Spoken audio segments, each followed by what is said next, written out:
to the nerdy neighborhood, everybody, and welcome back to your friendly neighborhood comic show. I'm your host, Lauren, your friendly neighborhood bi. And, obviously it's Pride Month still here, but it's also Pride Month every month. So I don't know what you're doing, life, but, it's still everybody's Pride Month.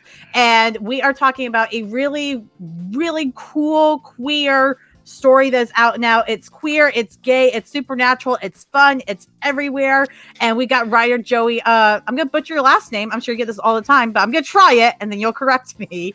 Joey Capuana. Hi. No, you nailed it. No, that was it. Capuana, you got it. Yes. Italian. I actually was just in Sicily, which is where my grandpa's from. The Capuanas are from, and I met some cousins that I'd never met before that still live there. So yes, you got it. You nailed it. You didn't butcher it. A lot of people have, and you didn't. That's the first name I haven't butchered in months. So I will take the win. Well, welcome on. I was really honored. A friend of another show and another, comic outlet connected us, and he's a great friend, and they do such great work over there, the entire team. And when they were pitching it to me, hey, I talked to this person, they're really great. The story is gay, queer, has witches and chaos. I said, yes, please let me talk to this guy. Amazing. Yes, it has all of that. It is gay and queer and has magic and witches and murder. So yeah. Yes. If you guys haven't seen the cover yet, this is Trance from Scout Comics. It is out now. This is 60 pages to start us off into this crazy world. And this cover alone, it's giving Wicked. It's giving everything. How the hell did this cover come about? Oh my gosh. Yeah. Well, we wanted a big eye-popping cover. And there are a lot of elements in Trance, but one of the major ones is the nightclub, which is called Trance, and which is where the Coven of Witches operates and runs this gay bar secretly using magic. And our lead, Alter, is a fabulous drag queen who uses magic in her drag performances. And so I knew I wanted Alter to be the most prominent figure on the cover.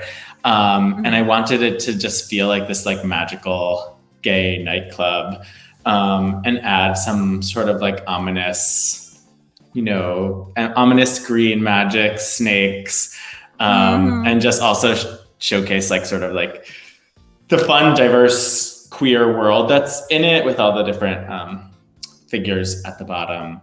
I just sent my illustrator, and so Pablo Collar, who did the illustrations in the book, also did this cover, and I was sending him all these pictures of queer people that I follow on Instagram that I'm put this person in. Yeah, so. Oh, that's really cool. So we can go through and be who is this person on Instagram? Go, Easter egg hunt. Yeah, definitely. People might be is that me? Yeah. And, if Joey follows you or has seen you on Instagram, you might be on this cover. Keyword. It's true. That's amazing. I love how, all those elements come together. And one thing that from the start as well really got me is, so I'm a huge fan of the original Charmed. And so, of course, throughout the show, they have different ways they kind of where they hang out and things like that. But kind of at the start, Piper has a nightclub that they call P3, which the three of them, duh.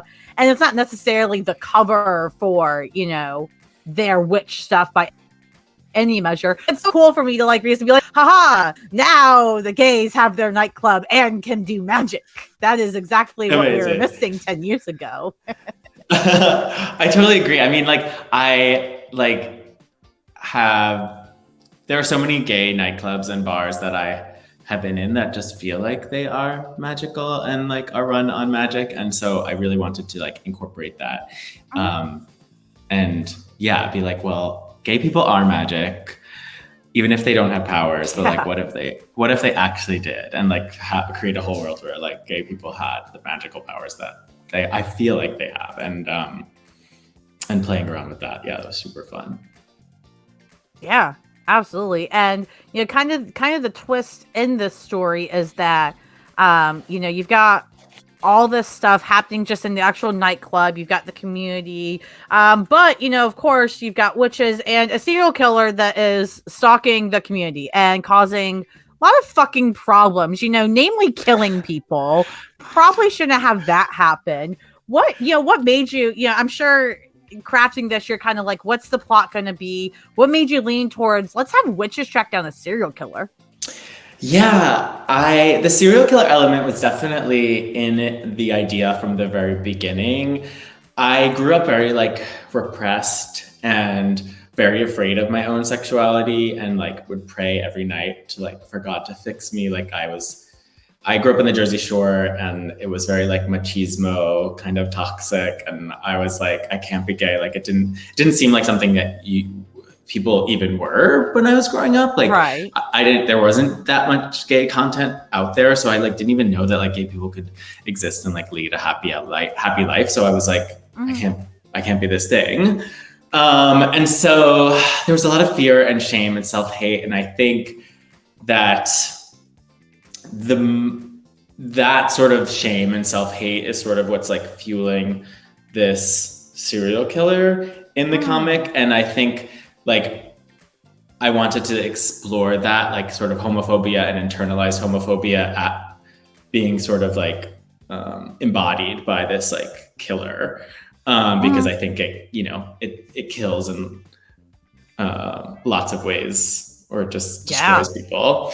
And so using that as like that was sort of one of the main impetuses for like wanting to create this comic. And I was very like inspired by like True Blood and like American Horror Story and stuff like that, where it was a very mixed genres, where it's like simultaneously like funny but also a mystery and also really dark, and like trying to like get all of those tones like to work together was really important to me. So I also wanted like queer people to be the heroes of a story like this, and like be basically like kind of like superheroes. It's more like Nancy Drew because it's very much like mystery detective story, but also they have powers. So there is a superhero element. And so, I wanted like queer people to like save themselves and like be the heroes of this like story and like defeat, fight, this good versus evil story, but just like the gay twist of it. Yeah. Defeat the homophobia essentially.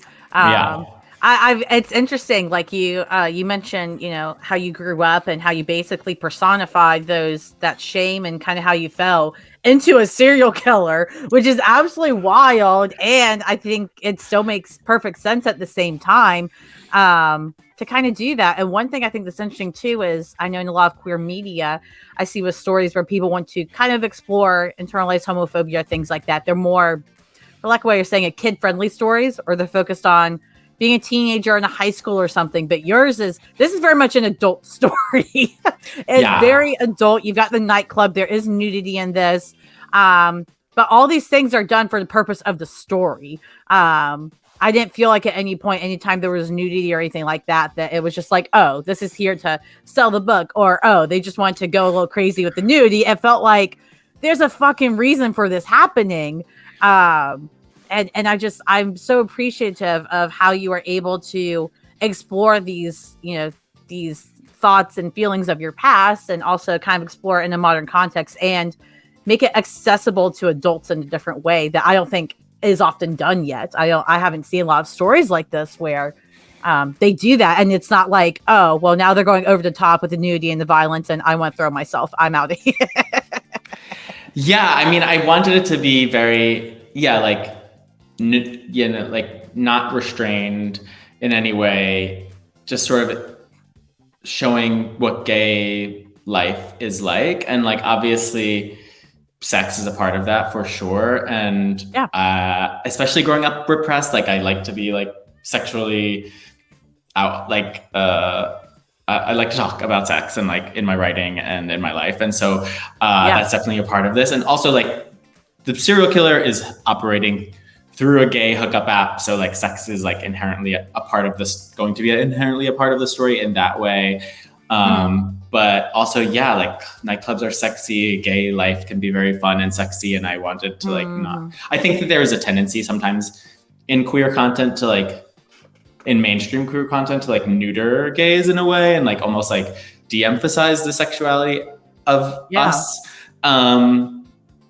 And I wanted to just sort of like, sex is a part of life for all of us, and like straight people and gay people. And so I wanted to have that in here. But again, not in a gratuitous way, just sort of like in a very real way. Yeah, I mean, we see it all the time on like even just Law and Order with straight people, you know. Totally. Like, I mean, it's everywhere. Some people are like, this is too much, but they can let their 5-year-old watch Law and Order SVU of all things with them. Oh, it's God, like, yeah. You know, come on now, guys. Totally. I know. Well, yes, I've been bombarded by straight images and straight sex my entire life, and so I'm happy to like put a little gay sex content out there. Yes. Also, I honestly love like queer erotic comics, and that was definitely like an influence for this. Like, honestly, when I first started writing this, there was an aspect of like these like queer erotic comics that I do love. Like, what if they were like sort of more, they cared more about the plot. Like there was like an actual like interesting story and mystery there in addition to like hot characters. Yeah, absolutely. That's kind of how I feel too. Like, you know, there's a reason for showing it, whether it's for character development, whether it's for something. And it just felt natural here. Again, like I can totally see your influence from all these other shows and media you're talking about, because it felt like I'm just watching, you know, a movie or like a TV episode or two. And it flows so naturally and it stays interesting every second, even in moments where it's like, I feel uncomfortable as a reader. It's like, I know why I'm uncomfortable and I'm supposed to be. Let's find out why. Totally. Yeah. Yeah. And I have mostly written TV, up until this comic book. So, wow, okay. So yeah, that's definitely like that makes sense that like that it sort of feels a little bit like TV or like a movie. Like that's definitely sort of where I like learned to write. I sort of learned to write this comic book as I was writing this comic book, and my editors at Scout like definitely helped me figure that all out. But yeah, I mean, but also like some of my favorite comics like Saga and like Sex Criminals. Yes. Also like have sex as part of the stories in very sexy and hot ways, but also never like gratuitous ways. Even though Sex Criminals is literally about sex, it always feels like very real and like a part of the story. And like, and so that's definitely like also major influences for me, for my comic. Yeah. Oh, Saga is so good until they ruined it for me, but I don't talk about it. I don't talk about it. I want to know why they ruined it for you. It's the issue that left everybody on hold for 3 years. Oh my God, I know. And then after that, it's never been the same for me. I tried it once. They were like, we're back. So I was like, cool, they're back. It's hard. I know. I mean, I guess, you know, they're so busy, those creators in general, but also working on this comic book, I was like, oh, that just takes a really long time. I was like, now I know why I've like had to wait so long in between issues. Like, it definitely took a long time to get this all together. Yeah. Yeah. Well, I was going to ask because, you know, you brought up that you've done, you know, TV and all that before this. What did you find different about writing this comic versus, you know, writing TV? Yeah, I mean, it's interesting. Like, I feel like you have to be more. I mean, in both film and in comics, like you have to pick what you show for sure, but you have to be even more sort of like careful and particular about like what you're showing in comics, because you don't have like obviously like movement. You just have like these still images. So you like, it was almost felt like a puzzle to me to like be like, how do I tell this scene in like five panels? Like, what are the 5 instances to break down this scene that like tells the story? That was very fun and interesting, and definitely like something I like was learning as I went. And yeah, I think also like, it's just awesome that you can sort of like do whatever in comics. Like there isn't any issue of like, will the special effects look good, or like how much will they cost, or something like that, where it's like in comics it's like as long as like the illustrator can draw it, like it can be there. So that was also like really exciting and like freeing in that way. that I found a lot of fun. And also like the color was also like something so like fun to play with in comics. And like such subtle changes in like a color could just like make the whole page look completely different. And so that was really fun to like figure out as well. Yeah, it's like lighting in TV, I imagine. Like you light a scene one way versus another, but in comics, you know, the lighting is the coloring. Totally. And I sent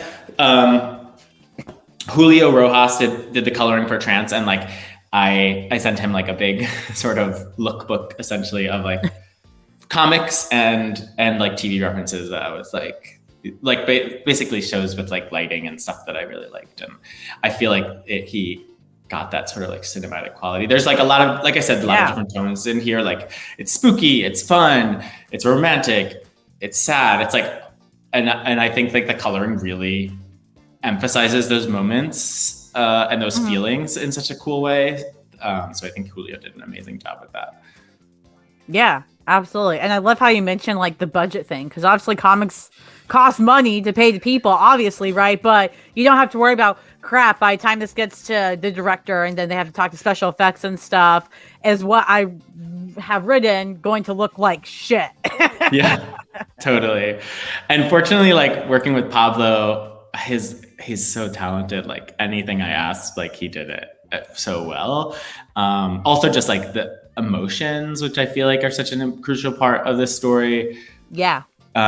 Because it is pretty grounded in like, you know, character and like, and so I think he did such a great job of just like illustrating, like showing people's, you could tell what people are feeling on their face, which I feel like is not always the case. Sometimes someone can like draw like some really cool epic like fight scene, but not necessarily like get the subtlety of like expression on people's faces. So yeah, I feel really lucky that we were able to work together because I'm a huge fan of his illustrations.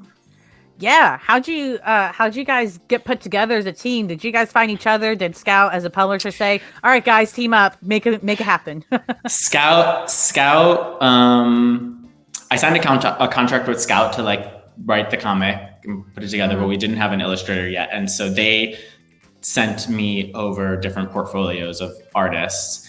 And I basically liked Pablo's work the best, and I was like scared that he was not going to be available, but he was, and so it just worked out. And also, like, Pablo is queer. I had no idea when we first started working together that he was, and that also just worked out amazing. Like by coincidence, I just like liked his art the best, and it just happened that he is also queer. And he just did like he just illustrated Gwenpool's story for the Marvel Pride comic that just came out, which is awesome. And yeah, he's been working with Marvel and DC in the last year as he's been working on Trent. So it's been very cool to like watch him get some more recognition because she's super talented. Yeah. Well, now I have to ask if you could write, you know, somebody or like a team with Marvel or DC that, you know, you're not afraid of jinxing yourself of saying. I know some people are like, I won't say it because I'll jinx it. But who are, you know, somebody or a team or two that you'd like to write? Definitely X-Men. Like X-Men has meant so much to me for so long. Like I grew up like watching the X-Men animated series and X-Men Evolution, which I loved. And would like occasionally like buy those comic books while I was growing up. And was just like so obsessed with them. I think because like they are sort of like outcasts, and that's like the sort of like bigotry element is such a part of like their story, like mutant phobia. And I think I like always related to them being like the outcast, but then also they're like the heroes, like saving the world that hates them. I found that really moving, and it resonated with me on a deeper level, probably in ways that I didn't even realize as a kid, but like now I realize. That first X-Men movie, I also was like blown away. I usually say that was like the movie that made me want to make movies. I think it came out when I was like 10 or something, and I was like, holy crap, that looks so good. Like, because as a X-Men fan, I was like, yeah, this looks. It was like the first like superhero movie, kind of in a way. Deal.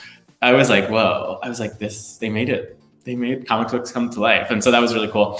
But Yeah, I would love. I think also like I like to write a lot about identity, and that's part of X-Men, and especially like a team of like younger X-Men, like focusing on like the sort of like adolescent aspect. I think would be really fun. I would probably want to like make a team of like some of the X-Men maybe we haven't seen get their day in the sun, and like create like a team of like 5 quirky teen mutants to like watch them save the day and also like have crushes on each other. Chaos, obviously. Yes.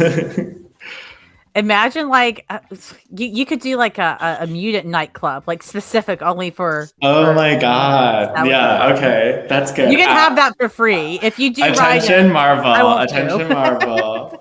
It will be dedicated to you, and Marvel. Hit me up for X-Men nightclub. I was gonna say, like, all the younger characters, and like, I mean, even DC's been doing it where a lot of their younger characters are starting to get spotlight, which is cool, and and the younger X-Men are starting to get it because other fans are also saying similar to what you are. So like, it's time, Marvel, get ready for next year's Hellfire Gala. That's what it's called next year. Totally. Yeah, and I'll have like Bobby Drake and maybe like Rogue be like some of like their like mentor teachers, I think, because I love both of them. Yeah, that'd be great.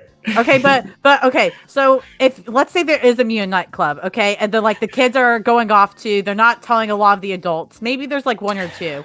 What adults would find out and get upset when they found out there's a nightclub for any reason? They get mad for any reason. I mean, I feel like Cyclops would just get upset because he's like always kind of upset. You know, like he likes rules, I think. So he'd probably be mad. Yeah, he'd probably feel like the token stray, or at least the guy that looks straight to everybody, even though the gays are like, no, we're calling dibs on Scott. I mean, yeah, he's pretty hot. I mean, I've seen drawings of every X-Men probably have gay sex at this point. I think the gays will take any of them. Right, yeah, none of them are straight. Not in the fans' It's true. Every single one. Even the ones we don't like even Charles Xavier, who a lot of people don't like now, we're like him and Magneto. So, you know. Oh, yeah. I mean, there's obviously such romantic tension between them. Obviously. Have you seen, I can't remember what it's from, but there's that page or couple pages where like Magneto's getting out of bed and he's like, you better get out of my head, Charles. But like, it's like a very like sexy, like sensual scene with like him having Xavier in his head by himself in bed, like shirtless. I was like, Eric! Oh my God. Yeah. Those two. Always causing problems. Who would be the one to like talk about a toxic relationship? Yeah. You're telling me 1,000%. Like people are like, oh, you know, you have all these villains that are toxic, and then you have 2 of the like now heroes essentially. Like, you know. Totally. No, I think they're all gay. Who do you think would either find the nightclub, the mutant nightclub, and say, let's go? Or who would found the mutant nightclub? Who had found the mutant nightclub? I don't know exactly who. I mean, like, well, I could see like if Bobby Drake was, you know, now that he's gay in the comics. Now that, you know, it happened one way or the other. We don't need to worry about how, but it happened. Yeah, I feel like he might be into it, especially like the teen one that exists in the world. Yeah, I think he might be involved. I mean, obviously some of them are like very like nightclub adjacent, like Dazzler or like Boom Boom. Like yes, they are there. Yeah, they're there. They're partying for sure. They are the entertainment, and everybody is losing their minds all the time. Yes, totally. Oh my God. I mean, I could see like Storm like showing up like in like an iconic outfits every week too. You know, I feel like originally they wouldn't tell her because for some reason they'd be like, we love her and she's the queen, but also is she going to be like with us on this or go all teachery on us? But then one day Storm finds it and everybody's just like, music stops. And everybody's like, fuck, what's going to happen? And then she just like immediately, like lightning comes down. She busts this great outfit out, and everybody's like, yeah. I think that would definitely happen. Like, I would love to see her nightclub outfits. That would be stunning. I don't know if we'd be allowed to see it beyond seeing it, and then we all just pass out. Like what? Yeah. Like, it's bigger than Beyonce. Yes, I said it. Storm is bigger than Beyonce. Oh my God, Beyonce could play her in the movie version of Mutant Nightclub. Mutant Nightclub. No, the best part, no dialogue. It's all just physical acting. Yeah, it's just and dancing. Music and effects. Yeah, dancing and like superpowers. Yeah. I think it would be fun to see, because they've been playing around with Kate Pride for a while now. Including recently, they've been playing around with like, oh, she'll like kiss a girl and run away, but like we won't do anything more with that. So I feel like she would be the one that she'd find out about it, and then she'd start like sneaking people in, which helps with she'll have her like real like queer lady like relation, like love affair in the club for sure. Yeah, or maybe 2 or 3. I'm fine with her playing around for a while. She has to have to settle first. She can have fun. That's true. Would love to see it. All right, Marvel. Joey has the pitch for you. Call him ASAP. Yeah, call me. Call me Marvel. That's the new song remix. Sorry, Carly. Love it. And the cool thing about trance, I was telling you before we started recording, I love the name you chose. I think it's very fitting. I also love how there seems you have the witchy things, which are inherently, you have all these undertones with a lot of supernatural stuff, that there's queer undertones, but it's not very blatant. This is very blatant. And trance also reminds me of disco a lot. And you brought up Dazzler earlier, which just helps me because I feel like there's just so much disco in this as well, kind of woven in. Even if it's not the plot, it's just kind of there. And it just makes me so happy. Yeah, definitely like house music, trance music is like, I like I was telling you earlier, like I was listening to that the whole time I was writing this. And so like that was definitely like feeling it. And sometimes like some of the songs are a little spooky, and I was like definitely like replaying those ones. Yeah. On like spooky nightclub vibes that you dance to while there's a serial killer happening too. Oh, you should make a trance playlist that people could listen to while they read it. That'd be fun. Oh, that would be so good. I actually started writing down some ideas of songs. Like there is sort of, I have a document somewhere of songs that I was listening to. So that's an amazing idea. I need to make like a Spotify playlist. Yeah, that's like, listen while you read. Oh my God, it would be so, yeah, because that's what I love about music too, is like, obviously, like film and TV music matters in every single scene you do or sounds, but also in comics too, and reading things, like it just ups, it can up whatever you're wanting your reader to feel too. Your comics already do that, but the music makes it feel like physically real. You get the chills, you get the goosebumps. It's really cool. Totally. Yeah, that is really cool. I think that's a great idea. Like there's some, it could be really cool if like that was incorporated in the comic in general, or it's like play this song like in the corner. It's like hit play. Yeah. And I have to ask because, without being too spoiler, I guess, but the ending, there's a nice cliffhanger. So I hope we're getting more trance. I hope this isn't like you get one issue and then I have to cry about it. No, there should be more. There should be more coming. I'm pretty sure we're making more. I guess it'll be up to Scout. And I think based on like sales and stuff, but I'm pretty sure more is on the way. I definitely have a lot more story to tell. And it is very much set up and the beginning of a story. Like I do want people to be wanting more at the end. And like it is very much cliffhangery. So there's a lot more story to tell. It is a big sort of supernatural twisty mystery. So yeah. Look out for more trance. It should be on its way. I'm also working with. I'm watching you. I'm also working with some TV producers to like pitch a TV series version. So yes! hopefully there is So hopefully the story will exist and continue in one form or another. Hopefully both comics and TV.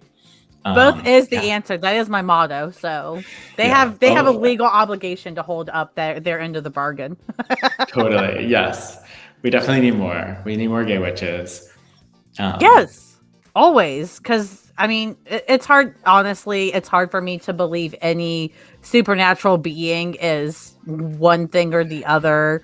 Like, beyond, do what you want, especially the ones that live long. You know, like vampires. How can they be Oh my straight? They God. get bored. I would get Totally. bored. How could you be like 1,000 years old and not have like messed around at least? I mean, you know, and to each their own. Like, I'm sure there are people that are like, I just wouldn't. You know what? That is valid and fine. And I just don't understand it, and that's okay. But vampires are not straight. It's incorrect. No, there is no such thing as a straight vampire. And witches are, if they're not in the community somehow, then they are the biggest allies on the planet, and they are epic too. That's Definitely, all that matters. 100%. Definitely, yes, absolutely. Well, the good news is this issue of Trance is out right now from Scout Comics. You guys can get it on their website. You guys can get it from your local comic shop. All these great options out there. I'll have some links below in the description. So as you watch this at home later, you guys can click like 5 or 6 times and get a banger book and help us, get the second one to come and also help us create the first mutant nightclub. So there you go. Yes, amazing. Yes. Yeah, it is available on Scout's website and also like Amazon, and and at your local comic book store. Hopefully, some of them for sure. I have been seeing it around on display for Pride, which has been so nice. Yay! Listen, sometimes if we feed the devil, we get more gay things. So it's a give and take relationship. I didn't say it was good. It's just give and take. Yes, amazing. Well, thank you so much, Joey, for coming on. Please plug yourself away. Where can we find you and keep up with all your stuff, all that good stuff? I am Joey Christmas on Instagram and also on Twitter. On Twitter, the O in Joey is a 0, but Joey Christmas on both. And Trance Comic also on Instagram for all your good trance news and teases there as well. Yes, be entranced by trance, everyone. I will die on my puns. I love it. Well, thank you, Joey, for coming on. I can't wait to hear more about trance. Please come back anytime. Bring more trance, bring more gay things, whatever you want to bring. Totally. Whatever I make will be gay, so I'll definitely bring it your way. Yeah, I mean, in the nerdy neighborhood, we do have a nightclub called Fisky Business. It may be owned by the Kingpin, but I think Emma kind of runs it a bit. Emma Frost. I don't know. You'd have to ask the nerdy neighbors. So, there's definitely things you can, bring to add to all that chaos. Amazing. Love it. And those of you guys watching at home, be sure to click all the links below. I'll put Joey's links below. I'll put links to, make sure you can buy trance yourself. And be sure to like, share, and subscribe to the channel here. It helps us grow, which helps people like Joey grow, which is what we're really all about. So please help us do that. And we'll see you guys next time in the nerdy neighborhood.